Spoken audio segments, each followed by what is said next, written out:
मंच पर बैठे हुए सभी नेतागण, यहाँ पर पधारे हुए हमारे मीडिया के दोस्तों, सारे नाम लेने के वजह से यही बेहतर होगा कि जो कोई स्टेज पे बैठे हैं सभी को मैं नमस्ते करते हुए अपना 4 शब्द आपके सामने रखूंगा।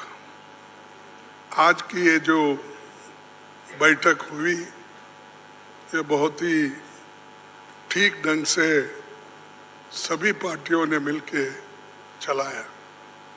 इसका उद्देश्य क्या था ये तो उद्धव ठाकरे जी ने कहा है और हम इसकी कोशिश बहुत दिन से कर रहे हैं। जब मैं बेंगलोर में था उस वक्त भी जो वहाँ पर मीटिंग हो गई थी, इससे पहले पटना में हो गई थी, उसके पहले तैयारी के लिए हमने मेरे घर पर भी राहुल साहब और नीतीश साहब, तेजस्वी और हमारे पवार साहब सभी मिलके एक बार बात किए। उसका एक ढांचा बना। उसके बाद जो नीतीश साहब के पटना में पहला मीटिंग हुआ, उस मीटिंग में एक एजेंडा तय करने की बात हो गई और उसके बाद में बेंगलोर का हुआ। अब यहाँ पर मुंबई में आज सभी लोग मिलके अपनी बात को रखे और खास करके सभी को एक ही, सबका उद्देश्य एक ही है कि महंगाई को कैसा कम करें, इसके लिए कैसा लड़े, अनएम्प्लॉयमेंट के लिए कैसा हम लड़े। और इतने प्राइसेस जो बढ़ रहे पेट्रोल और डीजल के, और खास करके मोदी जी हमेशा 100 रुपए बढ़ाते हैं, 2 रुपए कम करते हैं। अब पेट्रोल की, एलपीजी की जो दाम थी वो मोर और लेस डबल हो गई, लेकिन उन्होंने उसमें से सिर्फ 200 रुपये कम किया, यानी 700 बाकी रहा। यानी पहला जो 55 रुपये में एक सिलेंडर मिलता था उसको उन्होंने अभी भी 70 रुपये में ही 70-75 में रखा, यानी कोई कम नहीं हुआ। पहले जो था उससे ज़्यादा बढ़ाए थे, उसको थोड़ा कम करके, लेकिन इससे लाखों रुपए उन्होंने कमाया। ये तो गरीबों से चोरी कर दिए और गरीबों के जो काटे और लोगों को दिखाने के लिए 100-200 रुपये कम करना और कहना कि मैं गरीबों के लिए काम कर रहा हूँ। मोदी साहब गरीबों के लिए कभी भी काम नहीं करेंगे, ये यकीन मैं दिलाता हूँ, क्योंकि उनकी हमेशा यही रणनीति रही है कि गरीबों के खिलाफ काम करते हैं। बड़े बड़े उद्योगपति के साथ वो मिलजुल के चलते हैं। और यहाँ पर तो कल ही एक रिपोर्ट आपके सामने राहुल गांधी जी ने रखा था, अडानी की संपत्ति बढ़ गई कैसी, बढ़ाए कौन, और कैसा आज कम से कम 75,000 करोड़ रुपए गरीबों के जो पैसे थे उनके जेब में कैसा गया, ये सारी चीज़ें उन्होंने बताया। तो ये जो है, इसके खिलाफ लड़ने के लिए जो बड़े बड़े सरमाएदार है और उनको जो पैसा जा रहा है हमारा गरीब का, तो उसको रोकने के लिए इंडिया जीतना जरूरी है। और इंडिया जीतने के लिए ही इस मंच पे सभी लोग बैठे हैं। तो इसीलिए हम एक जो तय किए हैं, जो रेजोल्यूशन भी हम आप देखे हैं, और उसी ढंग से उस रेजोल्यूशन भी काम करेंगे। हर जगह मीटिंग करेंगे, हर स्टेट कैपिटल में हम जाएंगे और जो ये मुद्दे हैं, इन्फ्लेशन का हो, अनएम्प्लॉयमेंट का हो, हर चीज की जो बढ़त हो रही उसका हो, और ऑटोनोमस बॉडीज को सत्यानाश कर रहे हैं, और चाहे ईडी, सीबीआई, विजिलेंस, हर एक ऑटोनोमस बॉडी का मिसयूज कर रहे हैं। ऐसा कभी नहीं हुआ। मैं भी मोर और लेस शरद पवार जी साहब के बाद मेरा नंबर लगता है। मैं भी 55 साल से पॉलिटिक्स में हूँ और 52 साल से एमएलए, एमपी, राज्यसभा का मेंबर हूँ। मैं ऐसा नहीं देखा, कोई ऐसा चीफ मिनिस्टर किया नहीं ऐसा।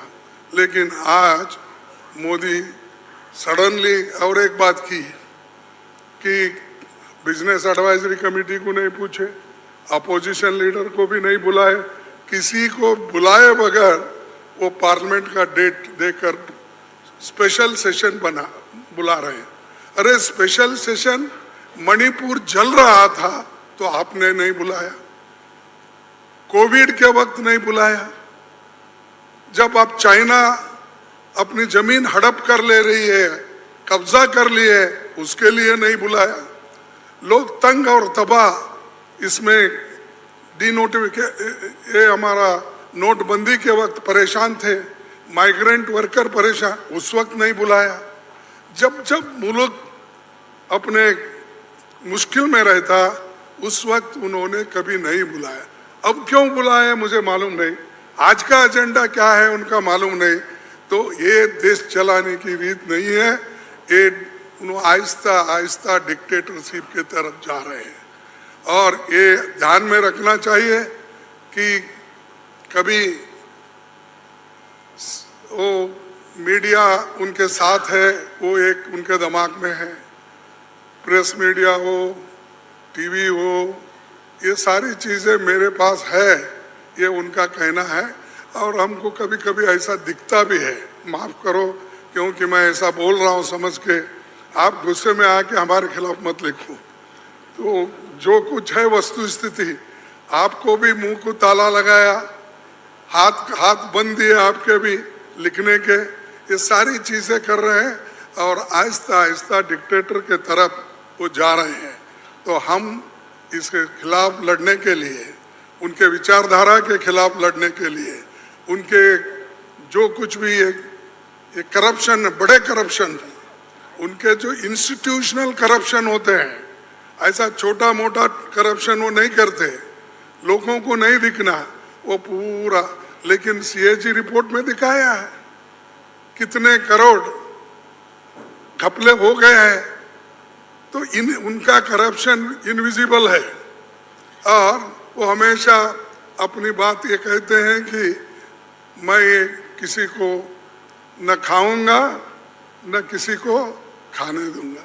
लेकिन खाने तो सबको दे रहे हैं, अपने को जो चाहते हैं उनको तो दे रहे हैं, लेकिन लोगों को भूखे मार रहे हैं, लोगों को कुछ नहीं दे रहे।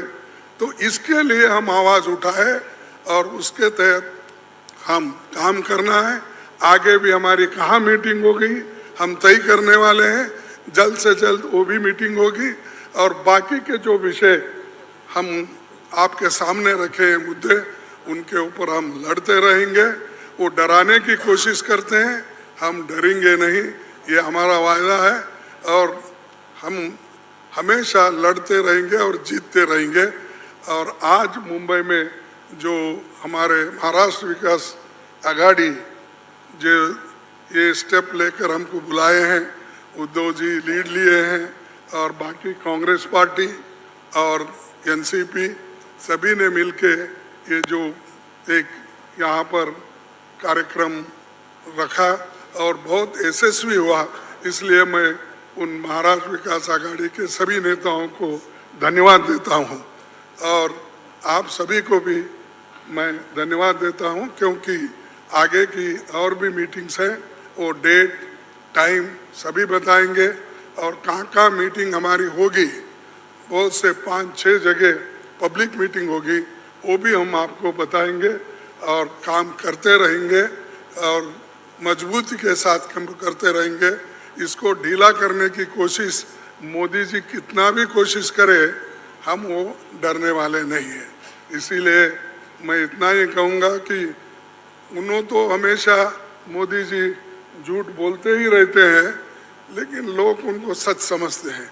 लेकिन अभी भी मराठी में एक कहावत है, खोटा बोला पण रेटून बोला, तो ऐसा उनका है। इसीलिए सब झूठ बोलते जाते हैं, लोगों में भ्रम डालते हैं, तो वो सबको हमको एक्सपोज करना है, हम करते रहेंगे। धन्यवाद।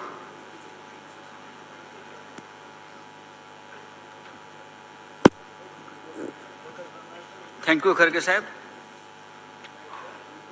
डेफिनेटली इंडिया जीतेगी, लेकिन ये जीत की शुरुआत हो गई है पाटना से, पाटना की भूमि से, और हम सबको एक साथ लाने की सबसे पहली जिम्मेदारी ली थी नीतीश कुमार जी, लालू जी, आप सभी ने। मैं अब नीतीश कुमार जी, बिहार के मुख्यमंत्री महोदय, आपसे विनती करता हूं, आप